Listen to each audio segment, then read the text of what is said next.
Now, some New York City parents, they are outraged over the updated COVID guidelines for students. Yeah, those guidelines go into effect on Monday, but parents still have a lot of unanswered questions. One of those parents joins us this morning. Angela Torres is a PTA president and a parent advocate. Good morning, Angela. So good to see you. Good morning. Good to see you as well. Yeah, I'm a fan of your vlog, as I told you during the break. Watching, it was a rough start to the year. You have a daughter in the 7th grade. The first day was kind of a mess. So what was your reaction now when you hear another problem here? The weekly testing, the easing of the quarantine rules. So what was your reaction to that? I myself and many parents are completely outraged. Really, it's been so difficult, especially the fact that now, you have the 10% of students that now are going to be tested on a weekly basis instead of a bi-weekly basis.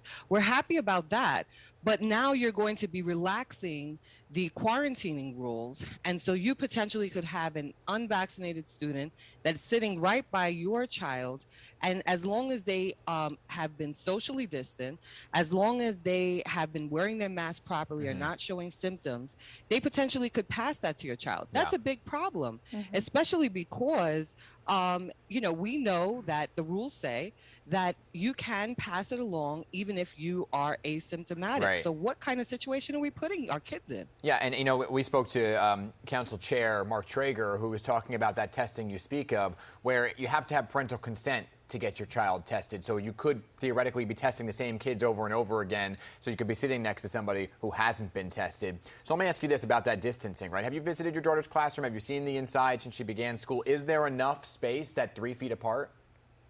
I have not gone into my daughter's classroom, but I've spoken to plenty of parents that have, and especially in the marginalized areas, you just don't have that social distancing, especially in the hallways, and kids are changing classes. You're not seeing that social distancing, and you don't even need to go that far. You could even do drop off or pick up, and you see that the kids are congregating. So the whole thing that the kids have the mask on the whole entire time, and that they have them on properly, and that they're 3 feet apart, 6 feet apart.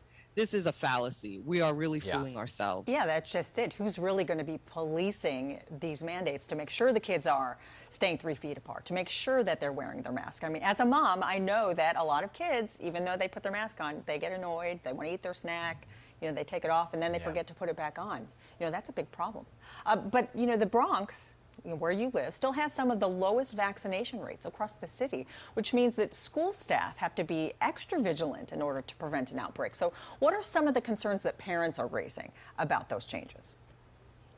Parents are very concerned because, first of all, you have those parents like myself where your kids can't get vaccinated as it is. And then you have teachers that are also being told that once you've been exposed, and let's talk about also teachers that do pull out, or teachers where kids are changing classes.